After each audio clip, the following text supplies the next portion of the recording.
I want to talk about Old Testament laws today. And in the Old Testament, we read two very important commands. The one you find in Deuteronomy chapter 6 and verse 5. And you don't have to turn there, you should know it. It talks about to love God with all our heart. And then there's another Old Testament commandment, which is actually quoted in Leviticus chapter 19 and in verse 18, where it says to love our neighbor as ourselves. So these are two very famous commandments in the Old Testament, but it is interesting that Jesus Christ quoted them in the New Testament in Matthew chapter 22. And let's turn to this very famous passage in Matthew chapter 22, and I'd like to read beginning in verse 36. Matthew 22, and I'm reading for the 36 till 40. A lawyer came to Christ in verse 36, saying, "Teacher, which is a great commandment in the law?" And Jesus said to him in verse 37, "You shall love the Lord your God with all your heart, with all your soul, with all your mind." That's a quote from Deuteronomy 6. This is a first and great commandment. And the second is like it. You shall love your neighbor as yourself. That's a quote from Leviticus 19. Now verse 40. On these two commandments hang all the law and the prophets. Let's keep that expression in mind. On these two commandments hang all the law and the prophets. Now he's talking about the law of the Ten Commandments mainly, which is a spiritual law. You find that in Romans chapter 7 verse 14. You can look at this later. It's a spiritual law. Now we love God and we love neighbor if we keep the Ten Commandments. And the first four of the Ten Commandments define our love towards God. If you please, the four commandments hang on the love of God. And then you have the last six commandments, and they define our love to neighbor. That is, they hang on the love towards neighbor. Because you see, 1 John chapter 5 and verse 3 tells us that this is the love of God, that we keep his commandments. And we also read in Romans chapter 13 verse 10 that love is the fulfillment of the law. Fulfillment. That is, the love of God motivates us, it helps us, it enables us to fulfill the law to its fullest extent. Now, the fact that the law is spiritual doesn't mean that we now can break the letter of the law. But it is spiritual, which means we are violating already the spirit of the law when we transgress the law in our thoughts. In other words, we don't only violate the law when we kill someone, but we also violate the law already when we hate someone. What I want to talk about today, however, is the fact that the Ten Commandments are explained through Old Testament judgments and statutes. And so these are likewise still valid. Now, I'm not talking about ritual laws. I'm not talking about washings, the sacrificial system, physical circumcision. No, I'm talking about the spiritual statutes and judgments which define and explain from a practical standpoint the spiritual law of the Ten Commandments. They show us how to keep them. And so I want to give you some examples today as to how this all fits together. So you could say that the last six of the Ten Commandments hang on love towards neighbor. And on the last six commandments statutes, and judgments hang. In other words, explain further what is meant by that. If you want to do a chart later on, you put on top love, and then you divide it up, love towards God, love towards neighbor. Then you divide it up further, first 4 commandments here, last 6 commandments there, and then further on them hang certain statutes and judgments defining love towards God, and other statutes and judgments defining love towards neighbor. And so we are going to look at a few today, not exclusively, there are a lot more, but just to give you proof that those Old Testament statutes and judgments are still valid for you today. You still have to keep them. They still define for us how to keep the 10 Commandments. So let's start with the first one. Let's go to Exodus chapter 20. Now we should all know the 10 Commandments by heart, but nevertheless I like to read them and then elaborate on them. Exodus 20, verses 2 to 3. The first commandment. I am the Lord your God, who brought you out of the land of Egypt, out of the house of bondage. You shall have no other gods before me. So, to have no other gods before or beside the true God defines and shows our love towards God. Now, what does this law all include? What judgment, what statutes hang on that first commandment? Let's look at Exodus chapter 22 and verse 20. Exodus 22 and verse 20. He who sacrifices to any god except to the Lord only, he shall be utterly destroyed.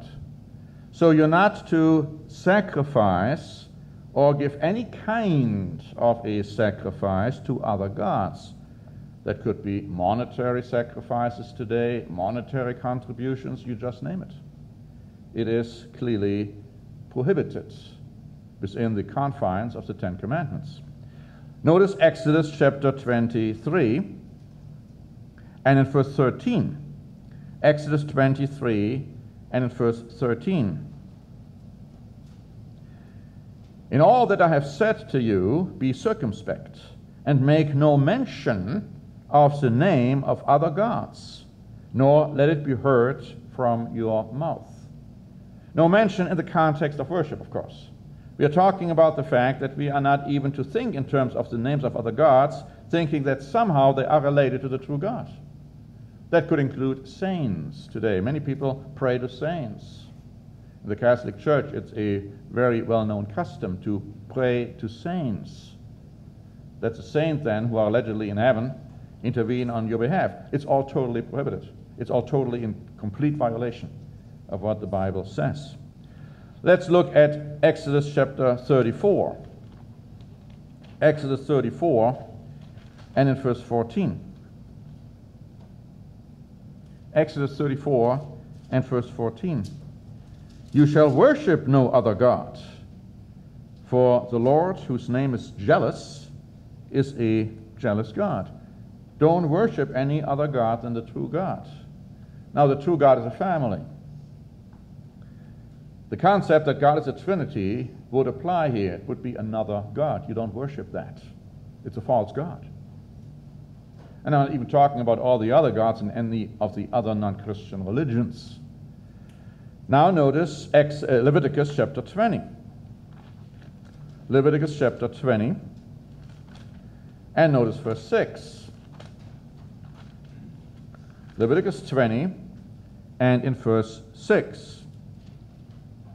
All part of the first commandment. These are all statutes and judgments which hang on the first commandments. The person who turns after mediums, familiar spirits, to prostitute himself with them, I will set my face against that person and cut him off from his people. Don't go to mediums is the idea. Don't get to familiar spirits, fallen spirits, demons, of course, we're talking about. And all the things which are out there, all the occult, which is so prevalent on the internet, Halloween, which is coming up, have nothing to do with it, God is saying. Notice also Deuteronomy chapter 8. Deuteronomy chapter 8, and notice verses 19 and 20.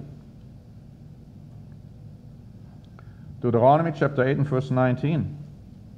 Then it shall be, if you by any means forget the Lord your God, and follow other gods, and serve them, and worship them, I testify against you this day that you shall surely perish. As the nations which the Lord destroys before you, so you shall perish, because you would not be obedient to the voice of the Lord your God. Are we in doubt as to why the United States of America, the United Kingdom, Canada, New Zealand, and so on, Australia, South Africa, are going to perish? Here we have one particular reason. There are more reasons, of course, but here's one. Because we are full with false worship of false gods, false ideas, false philosophies. It's all part of not loving the true God in the right way. Notice Deuteronomy chapter 12. Deuteronomy chapter 12, beginning in verse 29. And I'm reading verses 29 to 31. Deuteronomy chapter 12 and verse 29. When the Lord your God cuts off from before you the nations which you go to dispossess, and you displace them and dwell in their land, take heed to yourselves that you are not ensnared to follow them, after they are destroyed from before you, and that you do not inquire after their gods, saying, how did these nations serve their gods? I will also do likewise. Well, how did they keep Christmas? Let me do it too. How did they keep Halloween? How did they keep Easter? We just put a Christian mantle on it. See, we apply it to Jesus Christ. Verse 31. You shall not worship the Lord your God in that way, for every abomination to the Lord which he hates they have done to their gods, for they even burn their sons and daughters in the fire to their gods. Verse 32. Whatever I command you, be careful to observe it, and you shall not add nor take away from it. Again, a complete, total indictment against our nations today, who totally, blatantly violate that command, following a great, quote-unquote, Christian church, which has really brought home all the wrong ways of worship.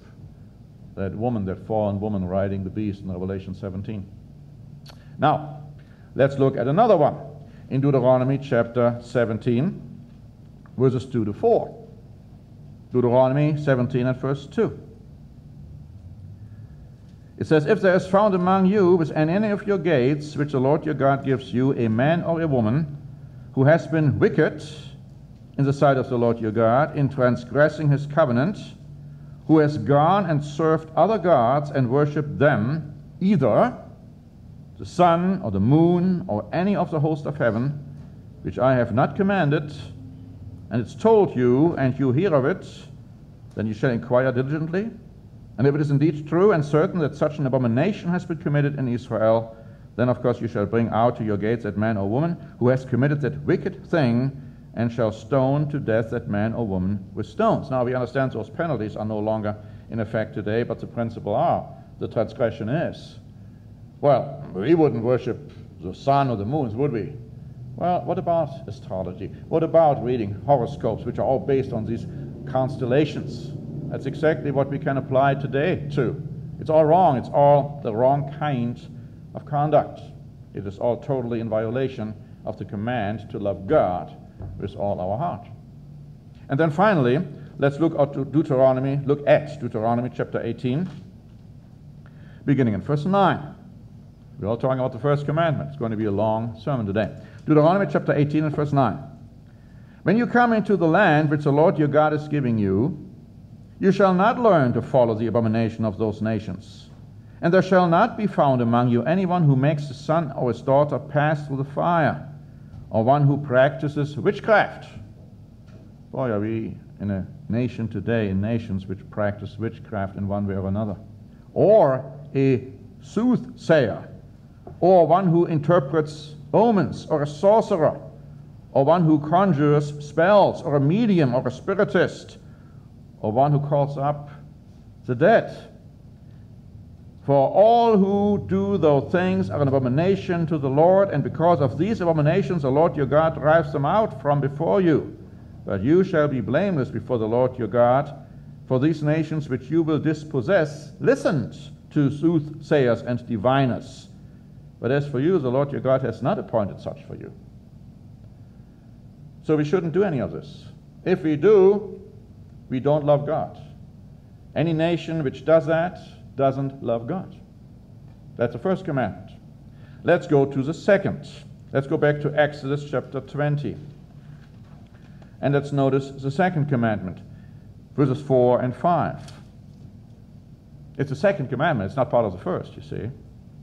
It says, you shall not make for yourself any carved image, or any likeness of anything that is in heaven above, or that is in the earth beneath, or that is in the water under the earth. You shall not bow down to them nor serve them, for I, the Lord your God, am a jealous God, who visits the iniquity of the fathers on the children to the third and fourth generation of those who hate me, for 6, but showing mercy to thousands, to those who love me and who keep my commandments. Now, correctly rendered and correctly translated, it should read something like that, beginning in verse 4, you shall not make for yourself any carved image, etc., in order to bow down to them. The context is worship. So in other words, you're not supposed to make any statue, any picture for the purpose of worshiping it. Now, of course, this still includes you're not supposed to make any pictures of God to begin with, but that's wrong too. But we are talking about for the purpose of worshiping. See, some have gone too far and have said we should never draw any picture of any man. We should never draw any picture of any animal. That's not what it's talking about. It's in the context of worship. Now, let's look what statutes and what judgments hang on that second commandment. Exodus chapter 20 and verse 23. Exodus 20 and verse 23. You shall not make anything to be with me, gods of silver or gods of gold, you shall not make for yourselves. In other words, no idols, nothing, no statutes, and Roman Catholic churches are full with those statutes, and God says specifically, don't do it. If you do it, you don't love me. You violate the second commandment. Leviticus chapter 19 and verse 4. Leviticus 19 and verse 4.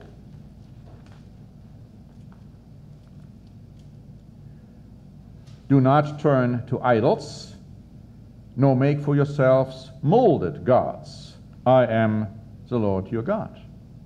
So no statutes, no molded gods, no anything representing God in any way for the purpose of trying to worship him or get an idea as to how God might look like. All of this is clearly prohibited. Leviticus chapter 26. Leviticus 26 and verse 1. See, it's not only talking about molten images, because here more is stated. You shall not make idols for yourselves, neither a carved image nor a sacred pillar shall you rear up for yourselves, nor shall you set up an engraved stone in your land. And here is the point, to bow down to it. See, that's the context. He says, for I am the Lord your God. So the point is, you don't have a picture, you don't have it says here, a pillar, you don't have a tree which you decorate around Christmas time and then sitting in front of it singing Christmas carols. You don't have any of that. In clear violation of the law of God. Deuteronomy chapter 4. It's amazing to me that people in the Worldwide Church of God who knew this at one time can now be seen on Facebook sitting in front of Christmas trees and singing Christmas carols. Do they still love God with all their heart? Well, obviously they do not. Deuteronomy chapter 4, beginning at verse 15.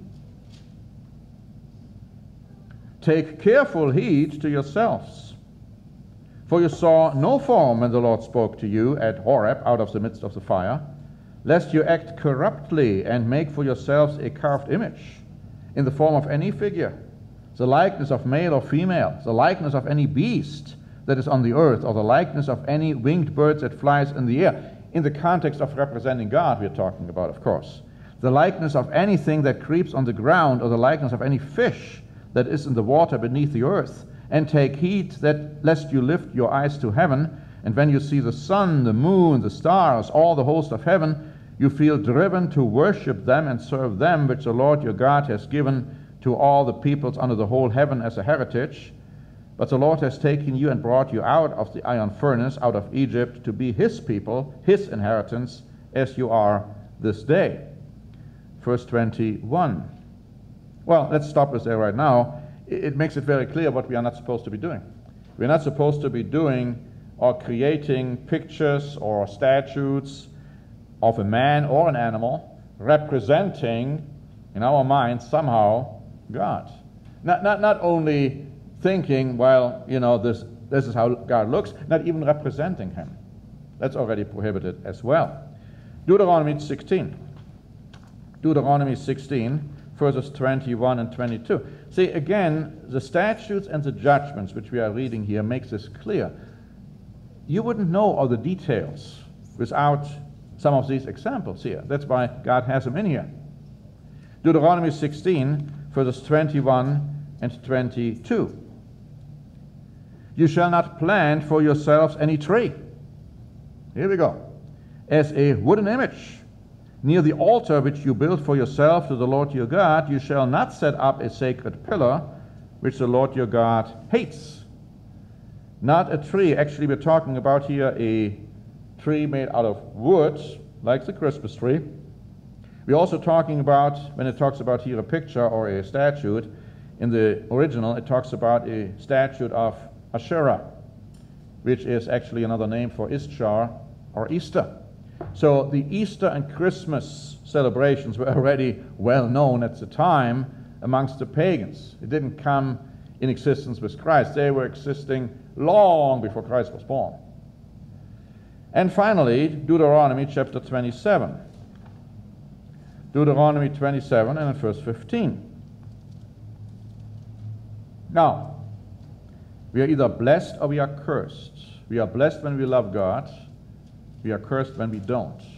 And notice, cursed is the one who makes any carved or molded image, an abomination to the Lord, the work of the hands of the craftsman, and sets it up in secret even. Oh, well, I'm not doing it publicly, I just do it at my home. They are hanging on the wall. And all the people shall answer and say, Amen. Cursed is that person. We need to ask ourselves why so many people seem to be living under curses. Let's go to the third commandment. Exodus 20 and in verse 7.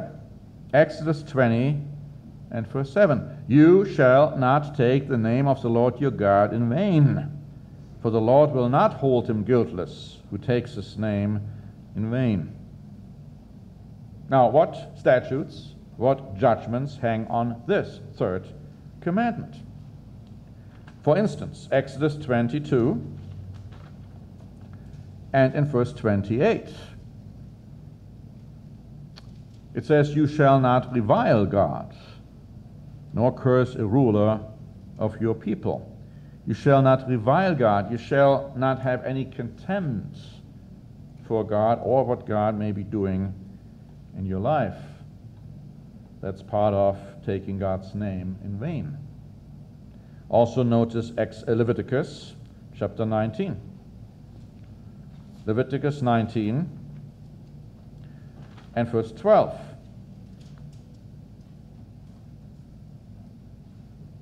Leviticus 19 and verse 12. You shall not swear by my name falsely. Now, of course, Christ in the New Testament tells us we shouldn't swear at all. But, you know, you can give, for instance, an affirmation. That's fine. But don't do it falsely. And most certainly not when in any way God's name is involved. He goes on to say, though, nor shall you profane the name of your God. I am the Lord. Now, profanity is rampant, you know. I mean, it gets to the point that you can hardly even watch a television program anymore. And, you know, sometimes you get so used to it, you don't even notice it anymore until you really make it a point to listen to it, and then you do get upset, don't you? I mean, it used to be when I was traveling on airplanes that we got movies shown which were censored. And there was no profanity in those movies, and certain scenes were cut out. I notice now that's no longer the case. You know, now they are uncensored. And there are young kids sitting there, young children, and they hear all of that. So it gets worse and worse. Notice Deuteronomy chapter 18. Deuteronomy 18.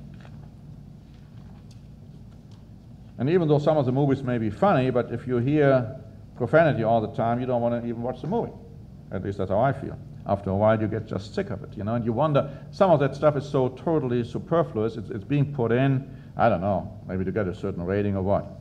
Deuteronomy 18, verses 20 to 22. Here's another one, how you profane God's name, how you speak in vain, how you use God's name in vain. Verse 20, but the prophet who presumes to speak a word in my name, which I haven't commanded him to speak, or who speaks in the name of other gods, that prophet shall die. So either way, here comes a prophet who says, oh, I'm speaking in the name of the Lord, or I'm speaking in the name of Allah and of Buddha and of whatever. Either way, God says, that false prophet shall die. He goes on to say, and if you say in your heart, how shall we know the word which the Lord has not spoken?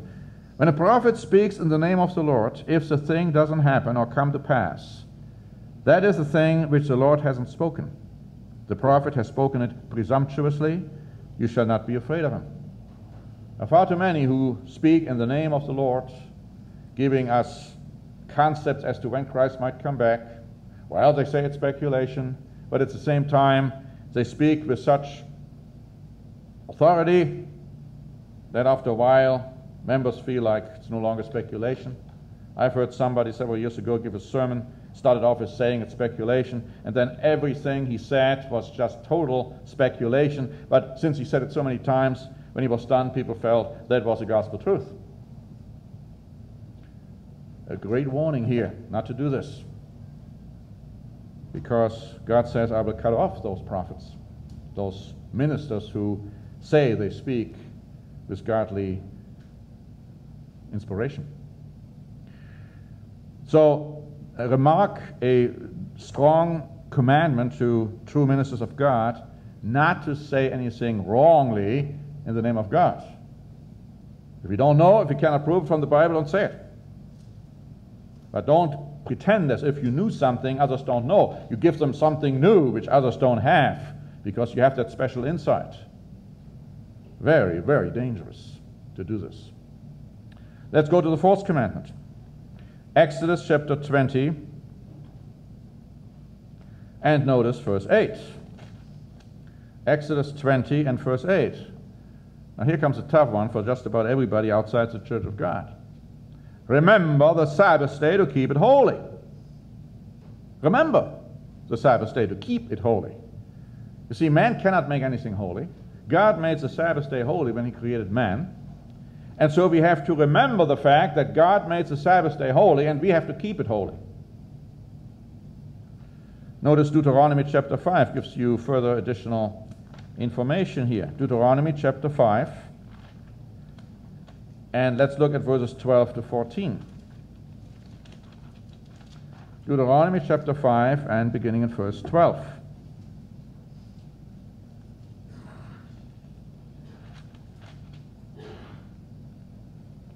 Observe the Sabbath day to keep it holy as the Lord your God commanded you. 6 days you shall labor and do all your work. In other words, whatever work you have, whatever labor you want to do it within those 6 days. Doesn't mean that you can never go on vacation, you see. But do it within those 6 days. Verse 14, but the seventh day is the Sabbath of the Lord your God. In it you shall not do any work. You, nor your son, nor your daughter, nor your manservant, nor your maidservant, nor your ox, nor your donkey, nor any of your cattle, nor your stranger who is within your gates, that your manservant and your maidservant may rest as well as you. If you have a business, you close it down on the Sabbath. And you don't have your employees work on the Sabbath while you take off. No. These are your manservants. These are your maidservants. These are those who are under your control. You don't have somebody come in on the Sabbath to your property to do work on your property, if it's your property. See, you are in your absolute right not to allow this. Now here we have some statutes and some judgments which show how further we have to understand this commandment. So in other words, let's look at the fourth commandment now, and let's look at the statutes and the judgments which hang on that fourth commandment. For instance, Exodus chapter 23. Exodus chapter 23 and in verse 12. 6 days you shall do your work. On the seventh day you shall rest, that your ox and your donkey may rest, and the son of your maidservant even, and the stranger may be refreshed. So nobody's supposed to work. Even the animals are supposed to be refreshed, to rest. It shows the holiness of the Sabbath. Notice Exodus chapter 34. See, rather than working, we're supposed to celebrate the Sabbath, because the Sabbath is a feast day. In Exodus chapter 34, notice in verse 21. Again, 6 days you shall work, but on the seventh day you shall rest. And here another additional comment is made. In plowing time and in harvest you shall rest. No exception here. It's not like, oh, well, now it's time for the harvest. Now we have to go out and harvest, right? No. Not when it comes to the Sabbath. You don't. You don't do it. You rest. And of course, there are other scriptures I could quote. There is a land Sabbath, which is to be observed in the seventh year. And you find that in Exodus chapter 23, in verses 10 to 11. And of course, you also have another whole year, every 50th year, whole Sabbath, you can call it. And you find that in Leviticus chapter 25, verses 8 to 11. That's all part of the fourth commandment, all part of the Sabbath.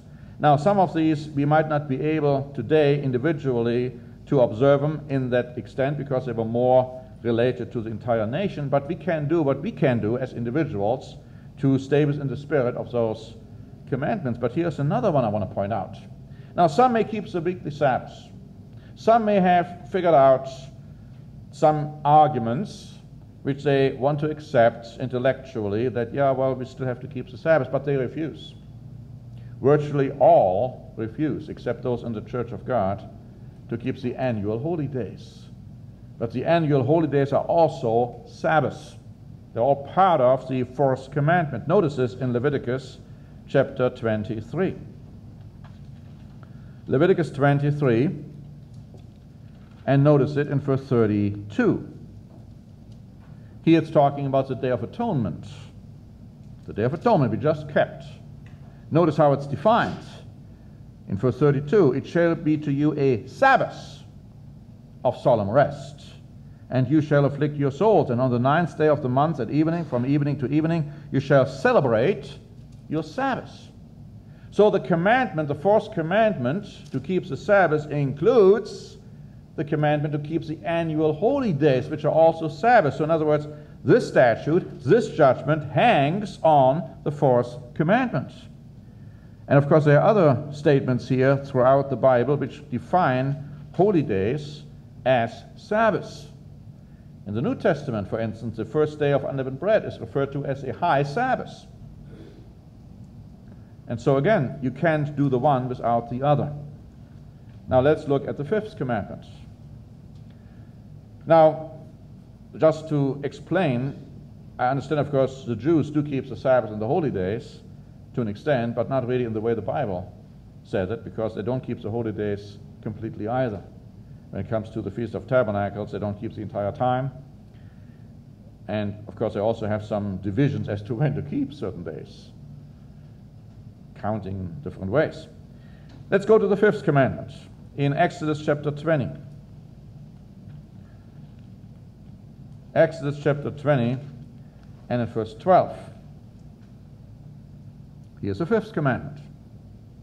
Honor your father and your mother, that your days may be long upon the land which the Lord your God is giving you. Now, which statutes, which judgments hang on that fifth commandment? The first one, which defines love towards neighbor. Well, let's look at a few.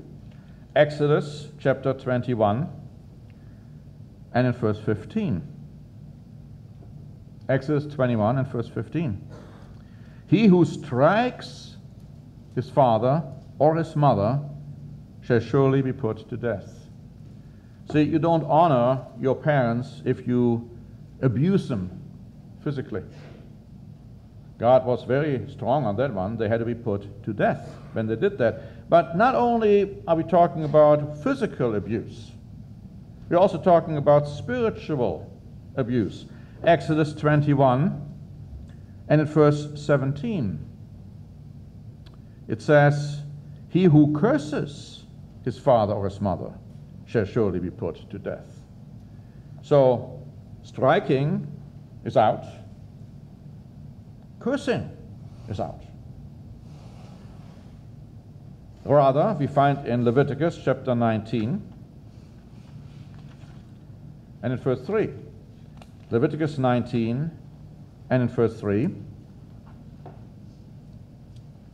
Every one of you shall revere his mother, his father. In other words, respect them. And keep my Sabbaths. Again, you know, the connection is interesting. I am the Lord your God. So we are to respect our parents. Honor them in the sense that we have respect for them. Now, we don't have to obey them when they tell us something to do which is not right. But even then, we should never begin to have disrespect for them. That can sometimes be difficult, but it's something which God requires us to do because we are to love our neighbor as ourselves. Notice Leviticus chapter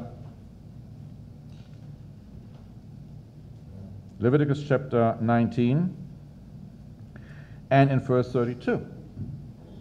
Leviticus 19 and verse 32. You shall rise before the gray-headed and honor the presence of an old man and fear your God, I am the Lord. See, the margin in my Bible has, you shall rise to give honor. See, in other words, again, the concept is you do show honor to older people, not even only your parents. See, this particular statute here is part of the fifth commandment. Practical example, I mean, it used to be a lot more common that you would drive in public transportation. Today everybody seems to have his or her own car, but you know, I've seen many times that young kids were sitting in a bus or in a train and an old person came in and they would be sitting there, wouldn't offer their seat, and there was no other seat available to the older people. That's a total violation and abomination in God's eyes. No, you rise, you give respect to an older man, to an older woman. You see, that's all part of the fifth commandment. Notice Deuteronomy chapter 21. Deuteronomy chapter 21, beginning in verse 18. Deuteronomy chapter 21, beginning in verse 18. If a man has a stubborn and rebellious son who will not obey the voice of his father or the voice of his mother, and who, when they have chastened him, will not heed them, then his father and his mother shall take hold of him and bring him out to the elders of a city, to the gate of a city, and they shall say to the elders of a city, this son of ours is stubborn and rebellious. He will not obey our voice. He is a glutton and a drunkard. And then all the men of his city shall stone him to death with stones. You shall put away the evil person from among you, and all Israel shall hear and fear. Now, as I said, we don't carry out the penalty here, but the principle is clearly here.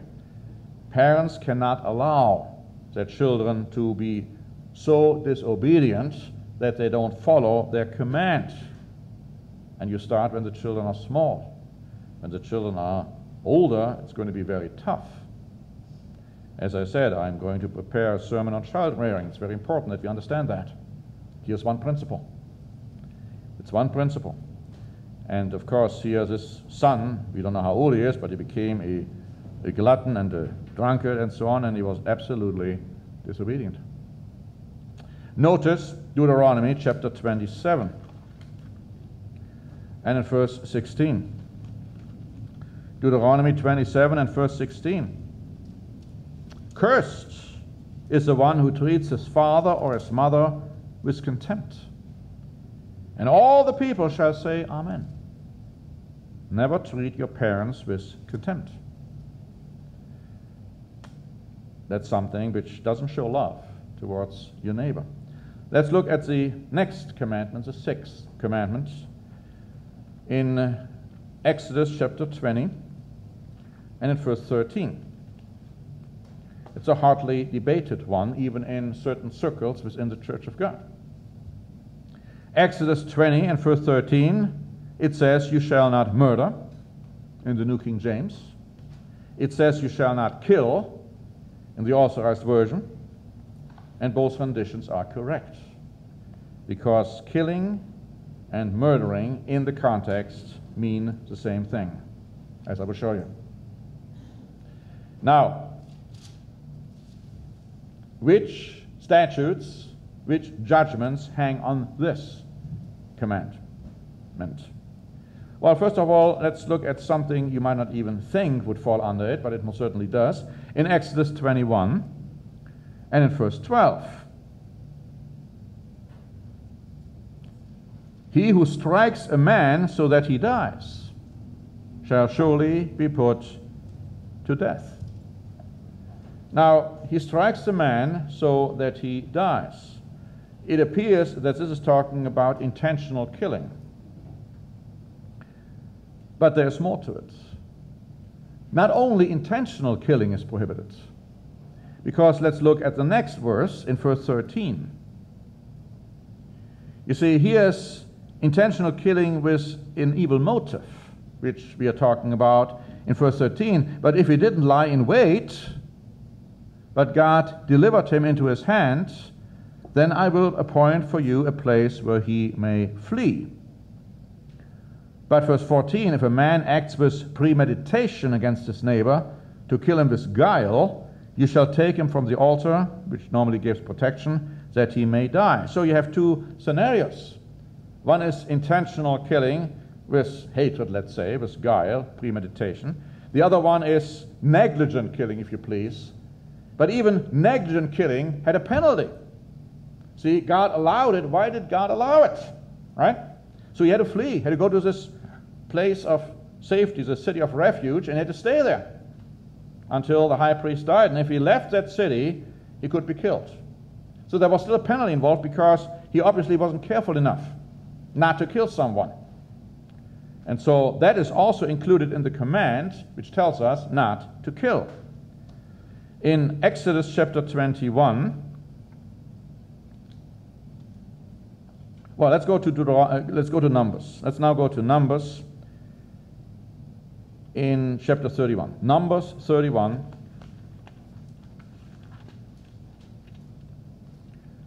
And let's look at verse 19. Because some say, yeah, but I mean, killing in war, that's fine. That's not prohibited in the Old Testament. Well, we know it's clearly prohibited in the New. Christ says, if you take a sword, you shall die by the sword. But it's clearly prohibited in the Old Testament as well. Here's one scripture proving this. Deuteronomy chapter 31 and verse 19. Here were people who had killed others in war. It says in verse 19, and as for you, remain outside the camp 7 days. Whoever has killed any person, whoever has even touched any slain, it says, purify yourselves and your captives on the 3rd day and on the 7th day. Purify, literally, get rid of sin. God clearly defines here killing in war as sin. And our booklet on Should You Fight in War proves that beyond a shadow of a doubt, that even in the Old Testament, killing in war was sin. And some even today in the Church of God still haven't gotten that point. And ultimately, they will fight in war. The Bible makes that clear. Some in God's church will go so far off that they will literally and actively participate in war, as some have already done. It's sin. And here we see clearly that they had to get rid of that sin. They were not allowed to come back into the camp for 7 days until that process was completed. Then also look at Deuteronomy chapter 19. Deuteronomy 19, verses 11 and 12. Deuteronomy 19 and verse 11. If anyone hates his neighbor, lies in wait for him, rises against him, strikes him mortally, so that he dies, and he flees to one of these cities, then the elders of the city shall send and bring him from there and deliver him over to the hand of the avenger of blood, that he may die. And your eyes shall not pity him, but you shall put away the guilt of innocent blood from Israel, that it may go well with you. So they were not allowed to go to that city of refuge if they had hate in their heart, and that hate prompted them to kill. You see, Christ said if you hate somebody, you're already a murderer. You don't even have to go through with the literal killing a person. And then finally, in Deuteronomy chapter 27 and in verse 24. Deuteronomy 27 and verse 24. Cursed is the one who attacks his neighbor secretly. And all the people shall say, Amen. These were statutes and judgments hanging on the 6th commandment, you shall not kill. Let's look at the 7th commandment. What is the 7th commandment? Well, let's turn to Exodus 20 and notice verse 14. Exodus 20 and verse 14. You shall not commit adultery. Now, which statutes, which judgments, amongst others, hang on this commandment? Notice Exodus chapter 22, and let's look at verse 19. Now, think in terms of adultery, and then notice what it says.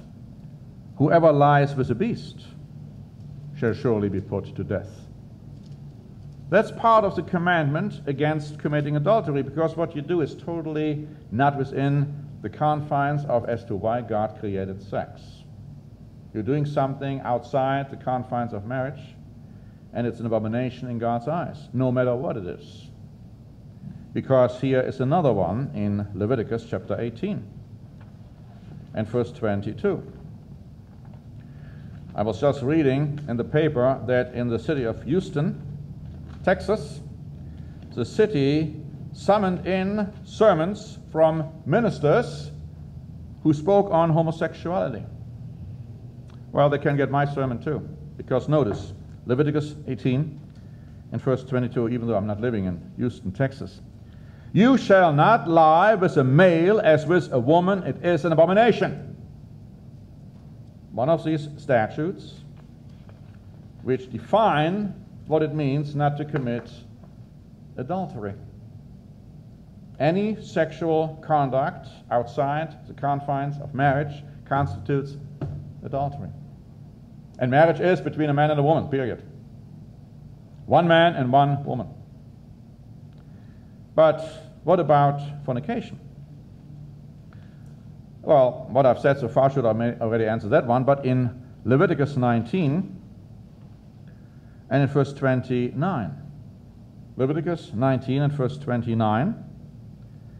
Do not prostitute your daughter to cause her to be a harlot, lest the land fall into harlotry and the land become full of wickedness.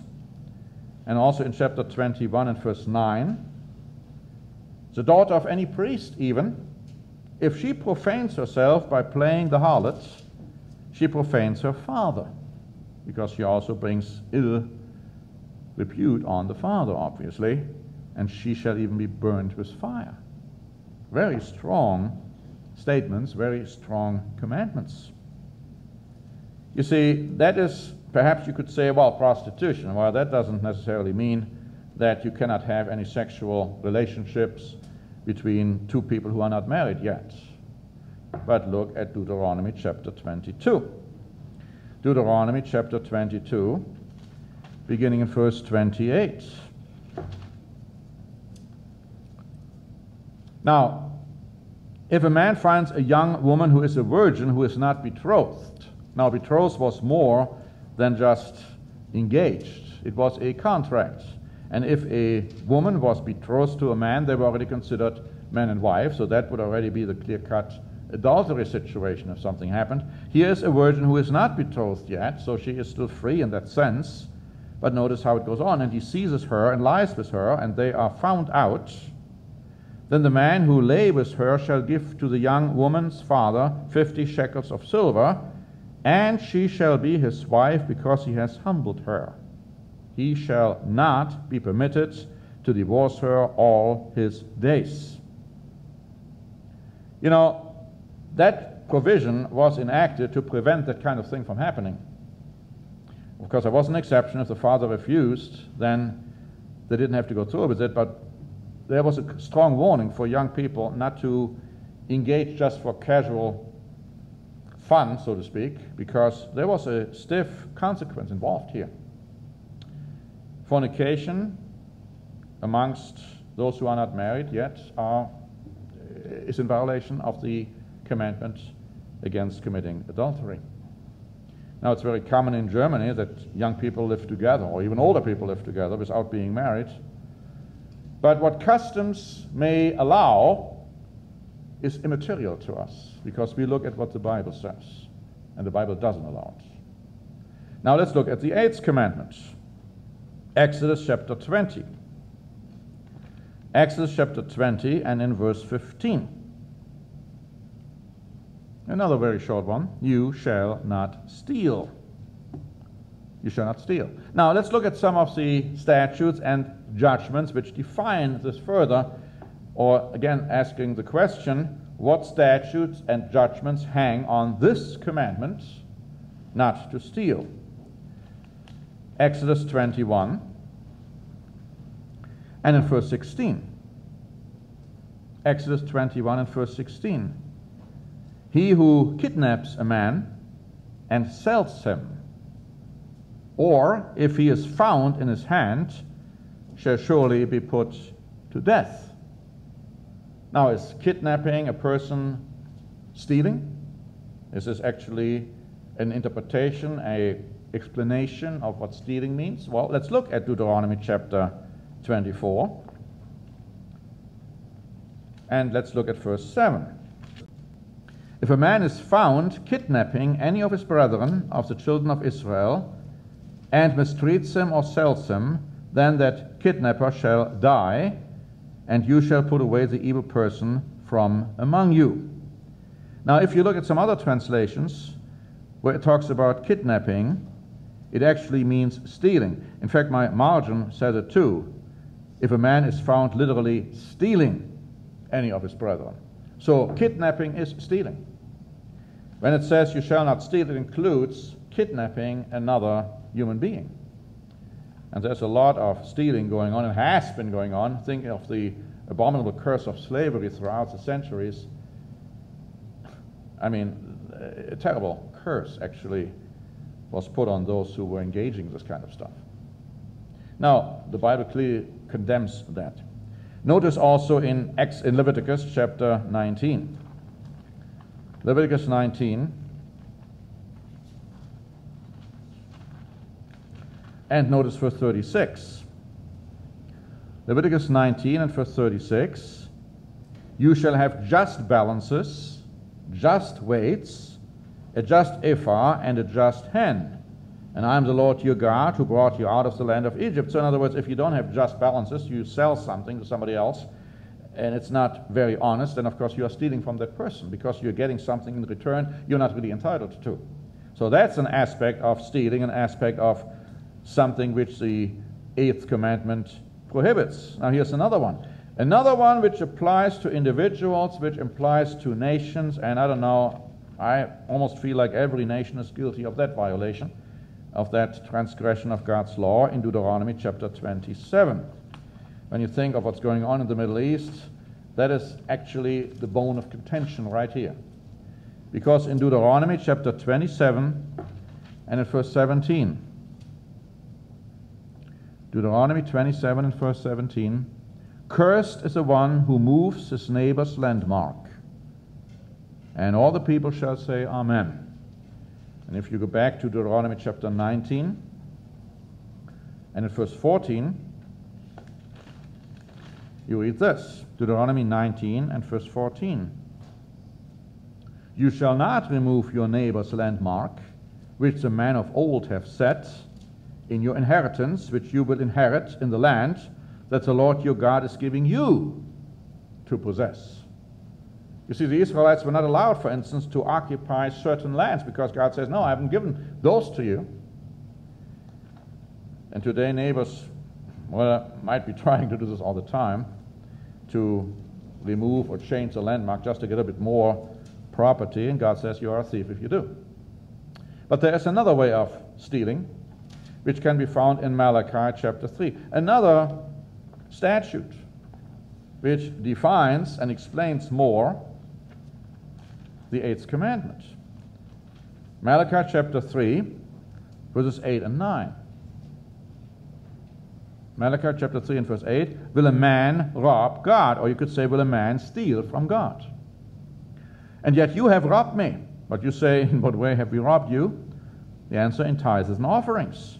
And you are cursed. Now, how many times have we been reading that those who are violating God's commands are cursed? You are cursed with a curse, he says, for you have robbed me, even this whole nation. Now, there are many people who tithe and give offerings, but they give it to the wrong kind of a God. We have read earlier, you don't love the Lord your God if you worship other gods, if you serve other gods. So if you give tithes and offerings to anybody but the true God and his true church, it doesn't do you any good. God is not accepting it. Let's go to the 9th commandment, Exodus 20 and verse 16. Exodus 20 and verse 16. You shall not bear false witness against your neighbor. Why? Because if you do, you don't love him. Now, what statutes, what judgments hang on this commandment? Exodus chapter 23 and verse 1. Exodus 23 and verse 1. Here's an interesting one. You shall not circulate a false report. If you say something, you better make sure it's true. If you're not absolutely clear on something, if you don't know whether your memory serves you well, you better don't say something. Because you might be guilty of circulating a false report, and if you do, you are cursed. If you say something, it's your burden of proof that what you say is true. It's that serious. In Exodus chapter 23 and verse 7, keep yourself far away from a false matter. Far away. Don't have anything to do with it. Of course, then the famous one in Leviticus chapter 19 and in verse 11. Leviticus 19 and verse 11, you shall not steal. Here we go. You shall not steal, nor deal falsely, nor lie to one another. Right? In other words, giving false witness includes lying. You shall not lie to one another. You're saying something which isn't true, or which is perhaps only partially true. Don't do that.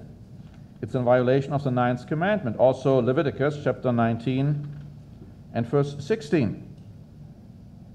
You shall not go about as a talebearer among your people, nor shall you take a stand against the life of your neighbor. I am the Lord. When it says talebearer, others again talk about the fact that you are saying something about somebody else which may not be entirely true. Don't do that, because if you do, you are violating the 9th commandment. So let's go to the 10th one.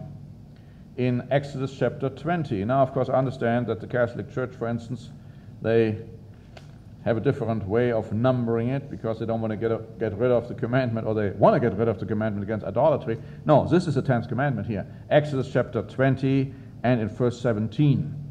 It's one commandment, what we are reading now. You shall not covet your neighbor's house. You shall not covet your neighbor's wife, nor his manservant, nor his maidservant, nor his ox, nor his donkey, nor anything that is your neighbor's. That's all part of this one commandment. You could say, briefly, you shall not covet. Now, if you covet something which your neighbor has, you don't show love towards your neighbor. And so the question now is, what statutes, what judgments hang on this 10th commandment against covetousness? Let's look at Psalm 10. And let's notice verse 3. Psalm 10 and verse 3. For the wicked boasts of his heart's desire, and he blesses the greedy, and he renounces the Lord. See, that's a process which is being described. First, he has this covetousness. He has this heart's desire, but it's coming from a wicked mind. And then he is blessing those who are greedy. And then, of course, he renounces the Lord and falls away. It's a very serious commandment not to do that. In the book of Proverbs, chapter 21, we see again the same development. Proverbs 21, and I'm reading verses 25 and 26. The desire of the slothful kills him, for his hands refuse to labor. He covets greedily all day long. See, that's not doing anything, right? But he covets greedily all day long, and it ultimately kills him, inside and maybe even outside. But the righteous gives and doesn't spare. See, the one who covets all day long, who is unable to give somebody else because he is not working to get something with his hands, he's called unrighteous, he's called wicked. You see, we don't want to be in that position. Also notice in the book of Micah, Micah chapter 2 and verse 2. Micah chapter 2 and verse 2. Here is described the mind of wicked people, those who devise iniquity, verse 1. It says in verse 2, they covet for oppress a man and his house, a man and his inheritance. First you covet, and then you carry out what you covet. Covetousness leads to theft, leads to robbery, leads to violence, and ultimately to murder. That is the process. That is why it's so important that we are not to covet. It shows a total lack of love for the other person. And the Bible shows us in the New Testament that the law defines covetousness as sin. Romans chapter 7 and in verse 7. Romans chapter 7 and in verse 7. But it also shows us that you all by yourself would not even know that covetousness is sin as bad as all the others we talked about. Romans 7:7. What shall we say then? Is the law sin? Certainly not. On the contrary, I wouldn't have known sin except through the law. For I wouldn't have known, I wouldn't have understood, I wouldn't have realized that this is sin. I wouldn't have known covetousness unless the law had said, you shall not covet. See, the law, the Ten Commandments, the last of the Ten Commandments. The law had to tell us that. The law has to tell us that covetousness is sin. You yourself wouldn't have known that. Doesn't make sense perhaps to the human mind because you don't do anything yet. But you see, hatred is sin too. You haven't killed anybody yet. You look at another woman with lust in your eyes, you haven't done anything yet. But God says, but you have already committed adultery in your heart because you will, if you have the opportunity. Same with covetousness. Same with all the other commandments we have just read about. Romans 13 and verse 9. Romans 13 and verse 9. For the commandments, you shall not commit adultery, you shall not murder, you shall not steal, you shall not bear false witness, you shall not covet. These are all the commandments, part of the second package of commandments against, or insofar as the love of neighbor is concerned. All of these, and he goes on to say, and if there is any other commandment, are all summed up in the saying, namely, you shall love your neighbor as yourself. See again, you shall love your neighbor as yourself, that's the law. And so these statutes, they hang then on, first of all, the Ten Commandments, or here the last six, hang on the love of God, or the love of neighbor, and then you have the statute and the judgments define it further. And so the spiritual law of the Ten Commandments, of the statutes, of the judgments, as we have read them today, they are still in force and effect today. Because they define love towards God and love towards neighbor. It's ridiculous to say, well, you know, the law's done away with. All I need to do is love. You don't even know what love is with that kind of an approach. Now, they fulfill your love towards God and your neighbor if you keep the commandments and the statutes and the judgments. When we want to love God, we have to love our neighbor. That is the love of God, the love towards God, that we keep His commandments. And love is the fulfilling of the law.